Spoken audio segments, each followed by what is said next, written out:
নমস্কার বন্ধুরা, কেমন আছেন সবাই? গল্প যেখানে সত্যি চ্যানেলের আরও একটি নতুন গল্পে আবারও আপনাদের সকলকে স্বাগত জানাই। ইতিমধ্যেই বহু মানুষ আমাদের সাথে যুক্ত হয়েছেন। আমরা তাদেরকে স্বাগত জানাই আমাদের চ্যানেলে।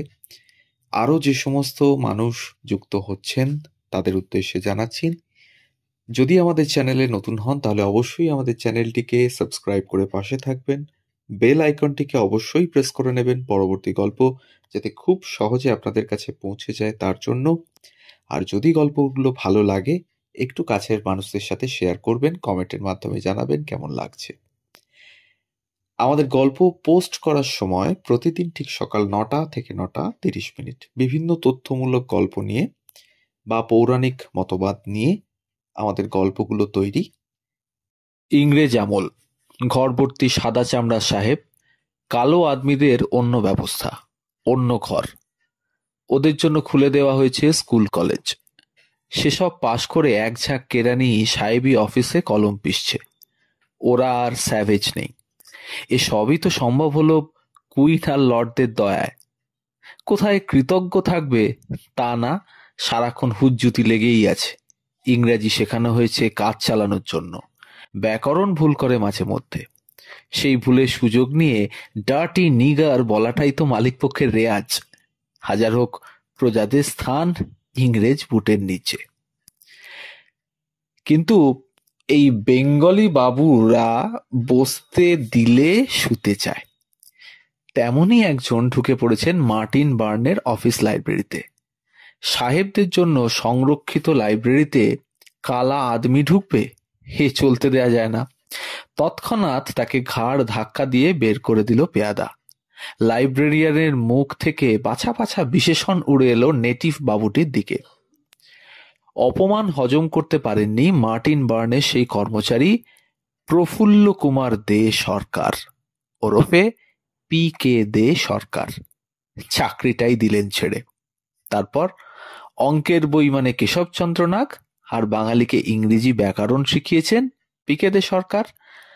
প্রজন্মের পর প্রজন্ম তার লেখা আর text book of higher English grammar, composition and translation ঘোষটে পেরিয়েছে মাধ্যমিক উচ্চ মাধ্যমিকের গণ্ডি।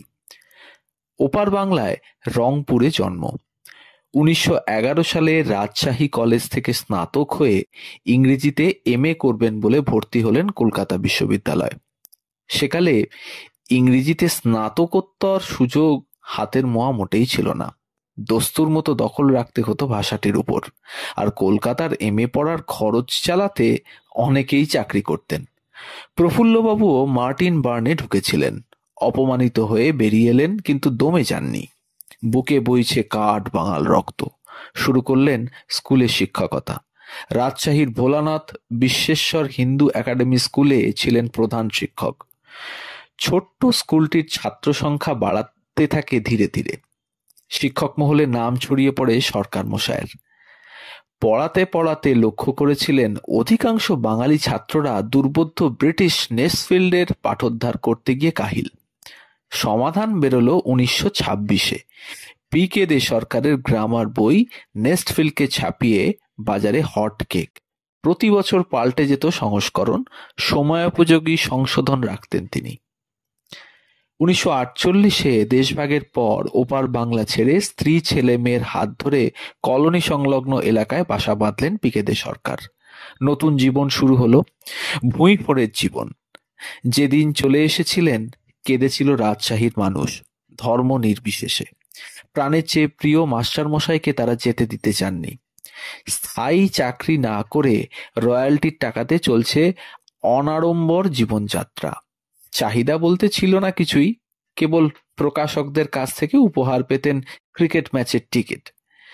2 ছেলে আর 2 মেয়েকে মানুষ করেছিলেন। তারা কেউ অবশ্যই ইংরেজি নিয়ে পড়েননি। মেয়েদের বিজ্ঞান পড়তে পাঠিয়েছিলেন তৎকালীন প্রেসিডেন্সি কলেজে, আজ যেটা প্রেসিডেন্সি বিশ্ববিদ্যালয়। তারা থাকতো বাড়ির বাইরে, হস্টেলে। রক্ষণশীল সমাজে এমন ঘটনা বড় একটা দেখা যায় না। 82 বছর বয়স অবধি কাটছাট করে গিয়েছেন ব্যাকরণ নিয়ে। মৃত্যুর 45 বছর পর আপামর ভারতবাসীকে ইংরেজি শিখিয়ে চলেছেন পি.কে. দে সরকার।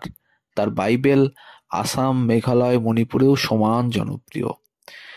বাঁকুড়ার গ্রাম থেকে বিএসসি দিতে আসা ছেলেটা কলেজ স্ট্রিটের দোকানে খোঁজ করছে ভালো ইংরেজি মানে বই, আর নানা দেশি বিদেশি কোয়েশ্চেন ব্যাংকের তাক হাতড়ে দোকানি ধরিয়ে দিচ্ছেন প্রায় 100 বছর পুরনো লাল মলাটের বইটা। কিছু জিনিস থেকে তো যাবে শিক্ষা ব্যবস্থার শেষ দিন অবধি, থাকবেন মাস্টার মশাই বইয়ের পাতায় পাতায়। আমাদের গল্পগুলো যদি আপনাদের ভালো লেগে থাকে তাহলে অবশ্যই আমাদের চ্যানেলটিকে সাবস্ক্রাইব করুন, কমেন্টের মাধ্যমে জানান কিরকম লাগছে, বেল আইকনটি প্রেস করুন পরবর্তী ভিডিও পাওয়ার জন্য। সবাই ভালো থাকুন, ধন্যবাদ।